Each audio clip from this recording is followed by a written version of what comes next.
brought my mug. Oh, nice. Tasting. Since we're doing Oktoberfest beers, you brought the proper dimpled glassware. So I got mine out too. So there we go. I thought maybe this was a little small, so I brought this one too. This is more of a mug, right? Oh, okay. So are we comparing sizes? I now? don't. Well, it's just. It's real nice too. It's a very nice mug, but that's a mug. There we go. Well, I thought maybe this might happen, so that's not a mug. This is a mug. All right. I can't lift a giant 55-gallon barrel to put it up there, so I think you win the measuring contest. So works for me. All right, but as you know, we don't drink in mugs like this. Nah. We're gonna bust out our handy sample glasses and get into it. So today we are doing Oktoberfest beers. Marzens. That's right, and we have a couple Fest beers as well. Yeah, that's right. Love it. Okay, so we're gonna do a quick breakdown on the styles and get into it. Yeah. Oktoberfest beers are actually two distinct styles.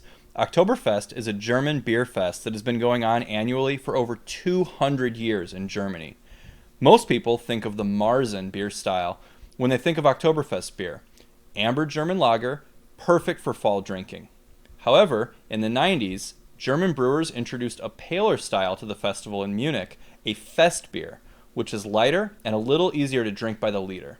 It's still malt forward, but more golden in color. Festbier continues to be the official style of the festival in Germany today. So when you're at the bar or liquor store in September, keep an eye out for Marzens and Festbiers, and know that Marzens are amber and Festbiers are golden. Both are malt forward, yet crisp and not sweet or heavy. They should not be too hoppy or bitter. Many craft breweries in the US will just label their malty fall beer as Oktoberfest, and they won't specify if it is a Marzen or Fest beer. When you look at it in a glass, the color will be a big indication. Imported German Oktoberfest will almost always indicate if they are a Marzen or a Fest beer. For the Oktoberfests, we are doing a series and have a lot to taste. We're going to try to do a classic German import, a large US craft, and a local Midwest Oktoberfest in each of our Oktoberfest episodes.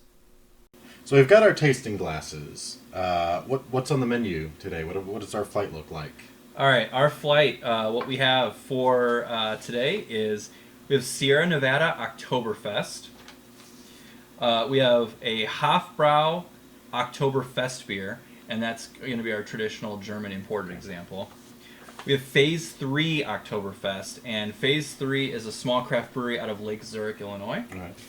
And then actually we have a surprise fourth beer today. My good friend Ken dropped by right before the podcast and dropped off his Oktoberfest Marzen for us to try. Yeah, I love it. All right, so I figure maybe we can go light to dark. I did take a quick peek at the beers just before the episode started. So I think we will actually start with the Sierra Nevada Oktoberfest. All right, let's get into it. All right. Swirl it around, do the little covered swirling, tasting. Yep.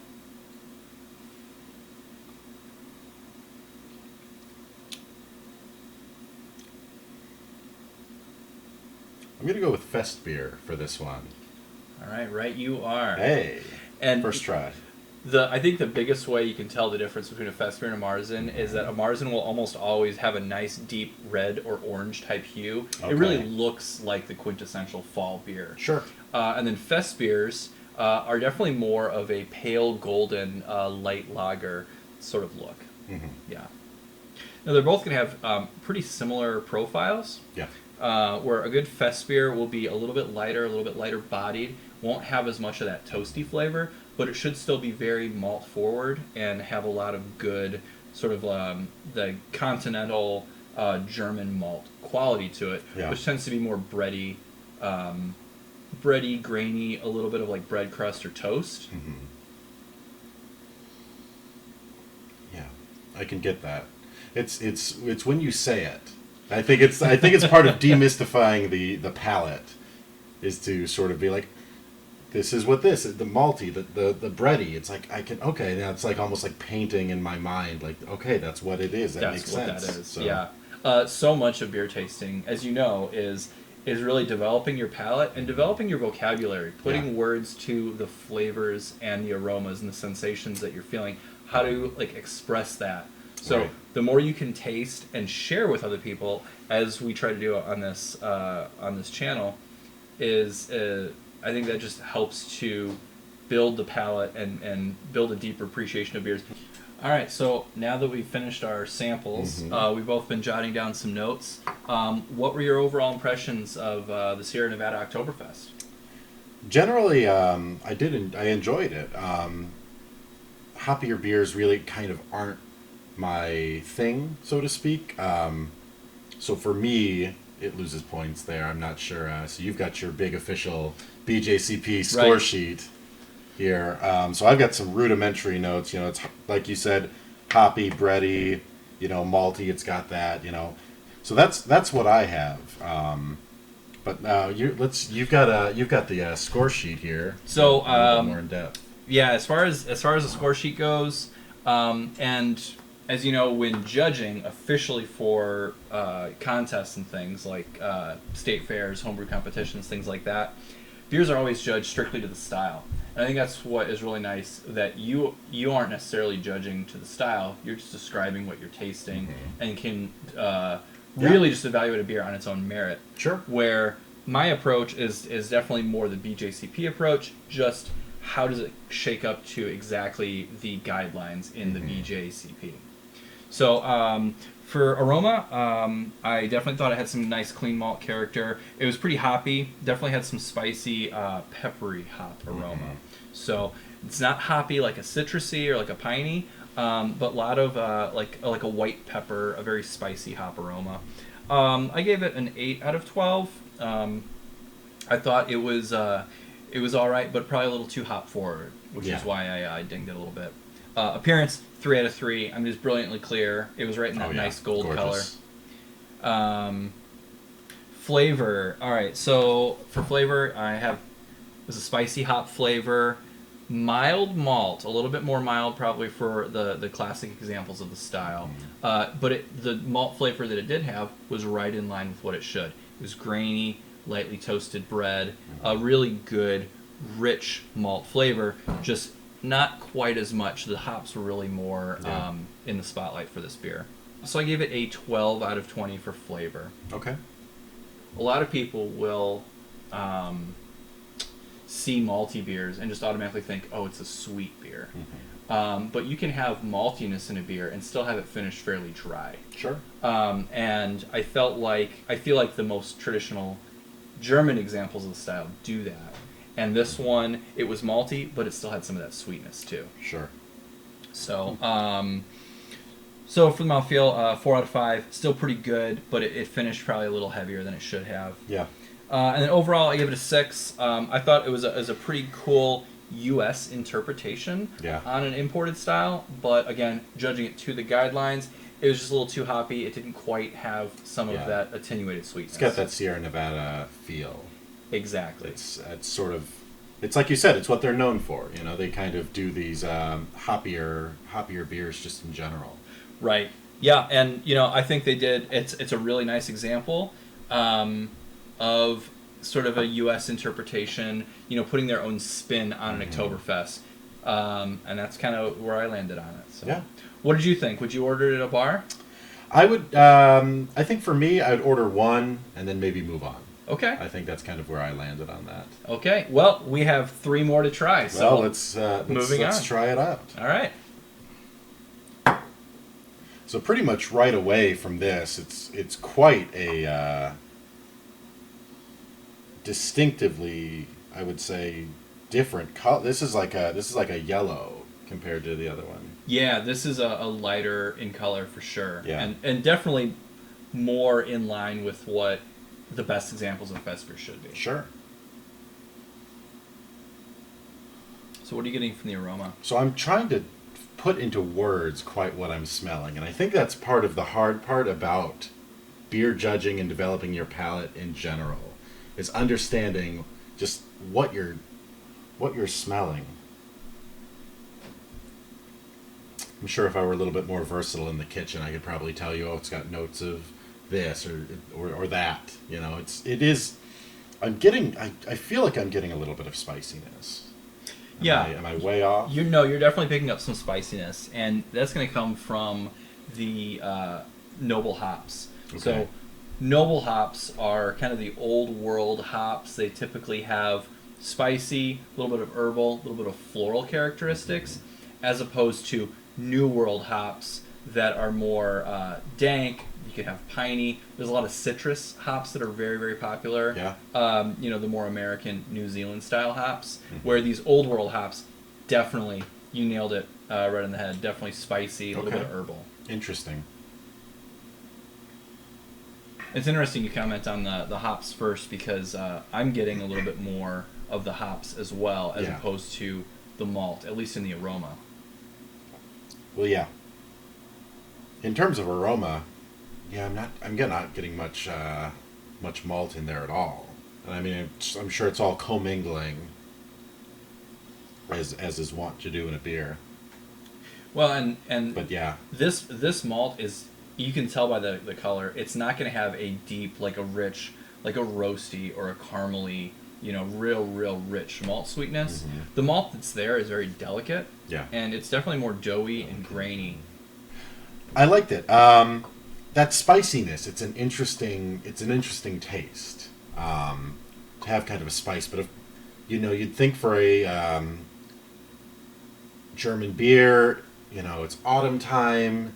You think of all the other spice. You've got spiced wine, you've got spiced this, that, pumpkin pie, and stuff like that. It all kind of makes sense for there to be an air of spiciness. You can imagine when they were coming up with this style of beer. It's like, just throw the spices in, we're spicing everything else in general. So, So the spices actually derive completely from the hop. It does have a nice spice, but unlike a lot of like pumpkin pie type beers where they would add in spices later. So it's all just coming from the hop. This is all derived from amazing. The hop. Yeah. That is really amazing. There's a lot going on in the background, I think, of beer making. I've made some beers with you. Right. And I remember the one that we made, Most Dangerous Caramercials. Caramercials, yeah. It was a caramel milk stout. No caramel whatsoever. That was what threw me for a loop, was that it was all in the grain.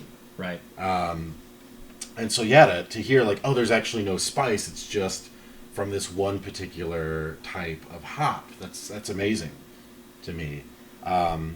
Definitely a good beer. I mean, I can see, what you mean when you say spicy, when you say doughy. You kind of have that like bready sort of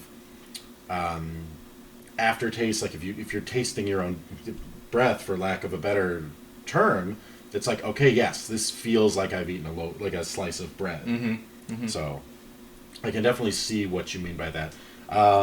I could see myself ordering more than one of these in a night. Well, and this is one of the hallmark beers of the style. Mm-hmm. It's really hard to go wrong with an imported German Oktoberfest. And the Hofbrau Oktoberfest beer, this one's a little bit misleading because it just says Oktoberfest beer, mm-hmm. but really the Fest beer is right there in the name. Right. It's just kind of all blended in together. So Hofbrau Oktoberfest beer is, I think it's a winner. Yeah, I think so too. Now, how much do you think of that is just advertising? Like people are going to be, bring something over to the thing, bring an Oktoberfest, and you're not going to tell somebody, at the grocery store, your wife's at the grocery store, hey, bring back a Marzen, bring back a, well, I do that. Yeah, well, I think, October, everybody knows what Oktoberfest is, right? And really, once you start developing a more discerning palate, you'll know the difference really well between a Fest beer, which is the lighter, mm-hmm. maybe a little bit crisper, hoppier style, versus a Marzen, which is a little heavier, a little bit more amber. Sure. So, speaking of Marzens, we're actually moving into the Marzens next. Well, let's get to it. All right. So we've got our Marzen. Yes, this is Phase 3's Oktoberfest. It says here, so Phase 3 is the P3 Oktoberfest German-style lager. And it's interesting how you were talking about marketing and Oktoberfest. What's the difference between Marzen and Festbier? This actually is labeled as just an Oktoberfest. It doesn't say whether it is a Marzen or a Festbier at all. That's wild. Right. And that's a very common thing for U.S. craft breweries. Most people, when they just happen to think about an Oktoberfest beer, they tend to think more about the Marzens. So chances are, unless a craft brewery happens to say, this is our fest beer, if they're selling you an Oktoberfest, it's probably going to be a Marzen or a Marzen-esque type beer. Yeah. Now this is deeply amber. Absolutely. This is and the thing about all of these so far is the clarity. Right. They're very clear beers.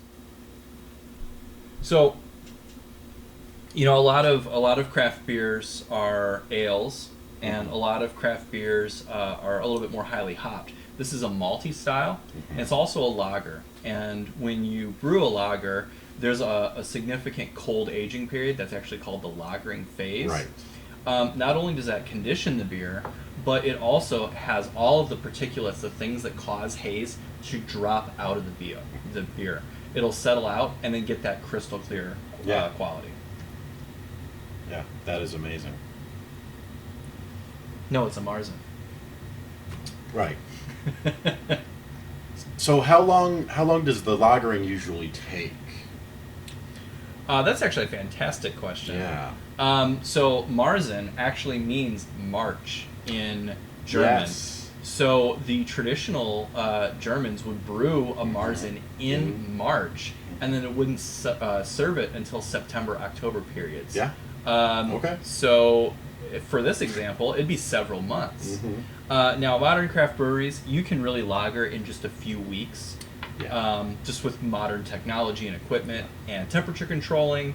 But yeah, the traditional way was several months. And really, I mean, I've brewed several lagers, and I try not to lager for less than a few weeks, just to really have that true to style, cold aging period. Right. Well, yeah, and as soon as you said March, it came back to me. You made that Mina Marzen, right? And we cooled that in the snow, didn't we? Yeah. We took it right out and just dunked it in the snow, just because it was that cold in March that year. Yeah, it was early March. That's wild. Huh. And yeah, it was a Marzen that we didn't have until September, October. Months later. Yeah. I never got to try that beer. You never got to try it? I was the party that you threw. I was late to because I was working. We made it for and your birthday. We made it for my birthday. Oh no! Jeez. Well, we'll have to make it again soon. Yeah, we'll have to do it. That's wild. Now I've got sweetness in this, a lot of sweetness, like quite a bit. Right. So that is a little bit of a flaw for this the Phase 3 version of a Marzen. Okay. So a Marzen should definitely be malty, and be maltier than a fest beer, but it should still attenuate well. And what I mean by that is it shouldn't have a lot of that residual sweetness. Okay. It should have a malty flavor, but still finish very crisp at the end. Yeah. And this definitely does have a little bit more of a sweet ending, and a little bit of a sweetness throughout. That's inappropriate. Honestly, scandalous. This was much more of that deep amber color, whereas the other one, just kind of pale. I would say more on the pale side. Right. I think just by look, if it's, it's like here's your fest beer. It's like that's a Marzen, and you know it, or you don't, and you're a bad bartender. Or, the other thing is if you order, whatever Oktoberfest is on tap. Yeah. Sometimes the bartenders won't know. Sure. They'll just this is the Oktoberfest. Yeah. But it's nice to know, like, when they do give that to you, just looking at it, this is more amber, this must be a Marzen. Or, this is a very pale Oktoberfest, this must be a fest beer. Sure. That's interesting that they don't make the distinction that much in the marketing of, like, Marzen or Festbier. Right. I guess it's easier just to be like, here's the October beer. Right. Yeah, and I think the one real defining quality that unites both of those styles is they are fairly low alcohol, very malt forward, Yeah. easy drinking fall beer. Sure. So neither a Marzen nor a Festbier should be very hoppy. Neither one should be very strong. I've not heard of an Imperial Marzen. I'm sure somebody makes one. Yeah.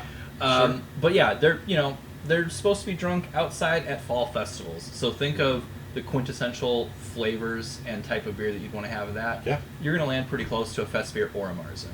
So you said they're fairly low alcohol. This one here is 6.2. Is that sort of standard, or is it maybe a little higher, a little lower usually for a commercial product? I think that's pretty much right in line with kind of the range.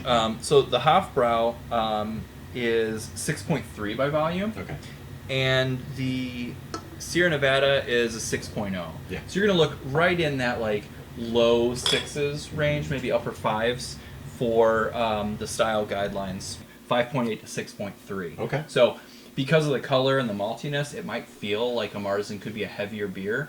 But a Festbier has the same amount of alcohol. Not a light beer, definitely. Oh yeah, no. But lighter than like a lot of crafts. Right. All right. So lastly, we've got Ken's Mystery Marzen. No label on that. We've got a really nice amber here again. Yeah, and it's super clear too. Yeah. I mean, he did a really nice job with this. And also, Ken brewed this back in March, so we were tasting it in middle of October. Yeah. So the standard kind of Marzen brewing method. He didn't Exactly. Didn't just brew this in July and put it in his fridge. Right, right. And there's nothing wrong with that. But this is the traditional way. So kudos to Ken. Yeah. For Good on you, doing Ken. it that way.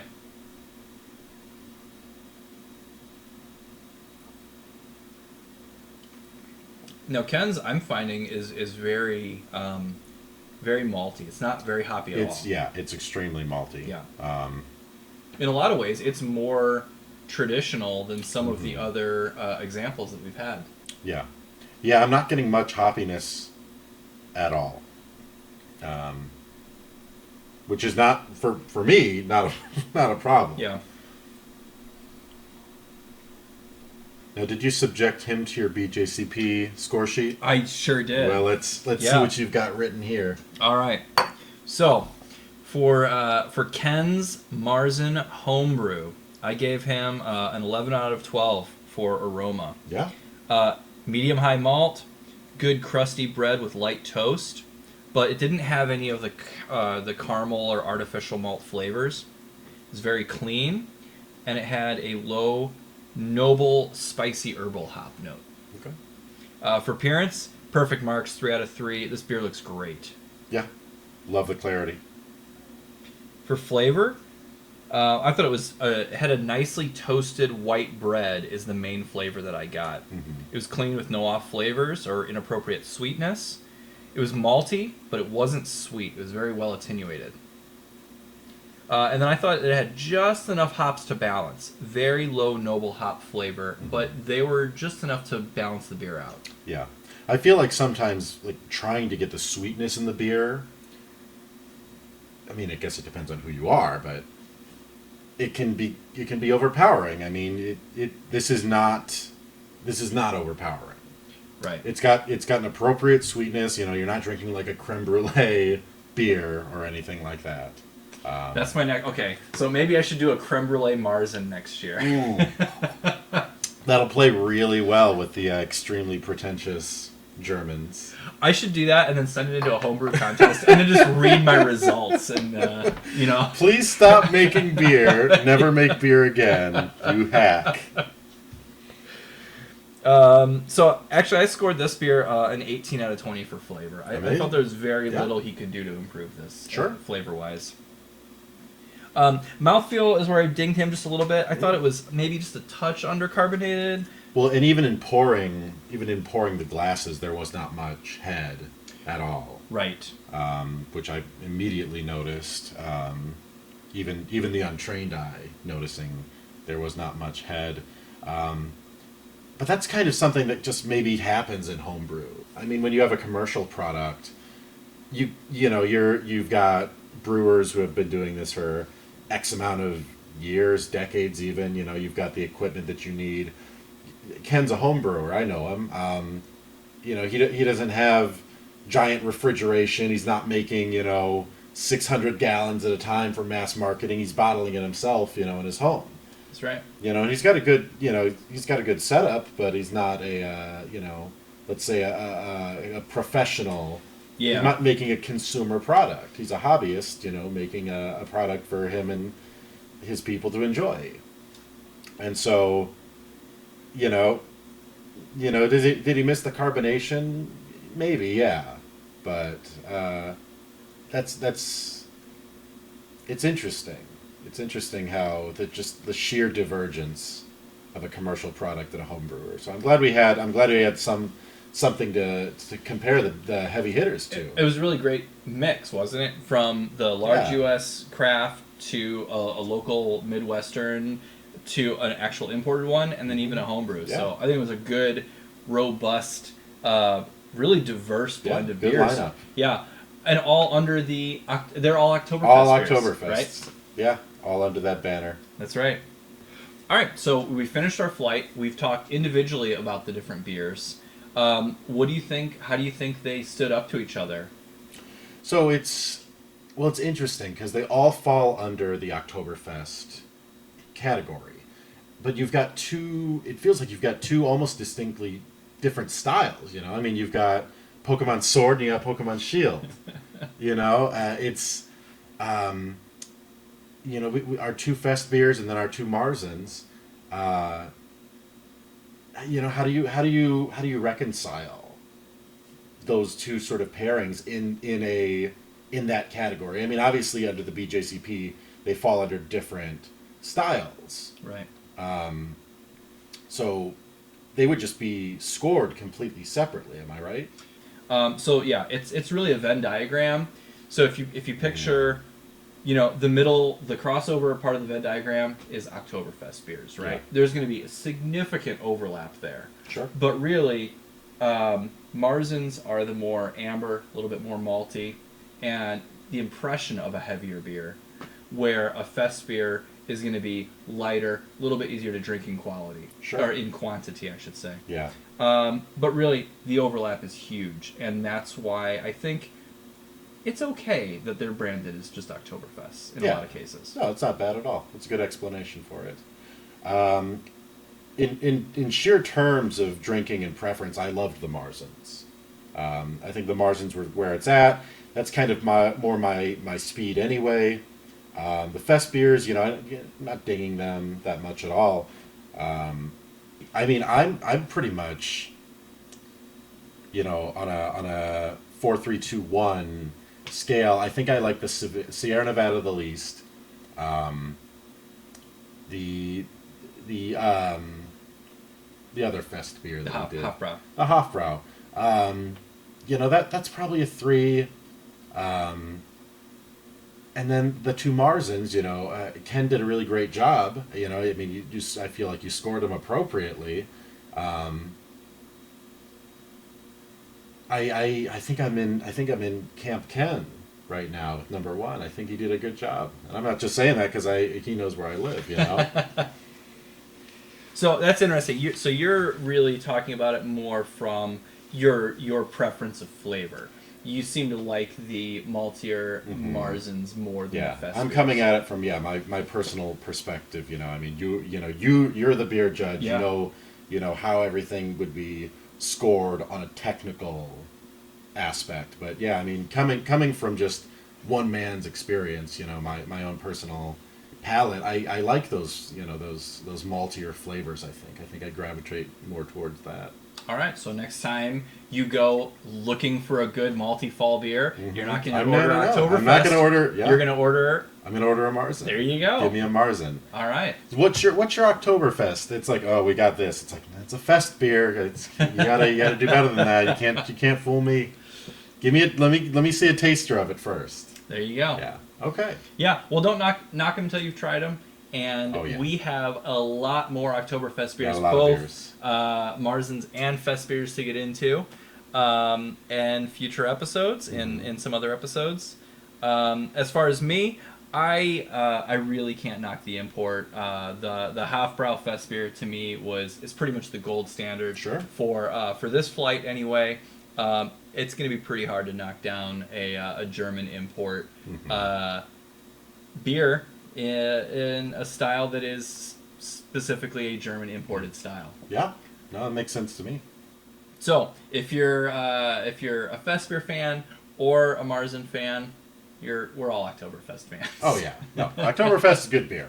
It's a good beer type. You know, I mean, I feel like I slept on it for such a long time, just being like, in my own preferences. You know, my go-to cold weather beer is going to be a stout. Yeah. Pretty much, I won't say always, but it's going to be a stout, porter, that kind of a thing. So it's nice to be able to have something else that we can go to. You know, if you're traditionally a stout drinker or a porter drinker, give the Marzens a try. Give the Fest beers a try. Yeah. There's a lot to enjoy, I think, in that realm. All right, so that is our flight lineup for today, and come back for more Oktoberfest and more beers in the future. Or Oktoberfests.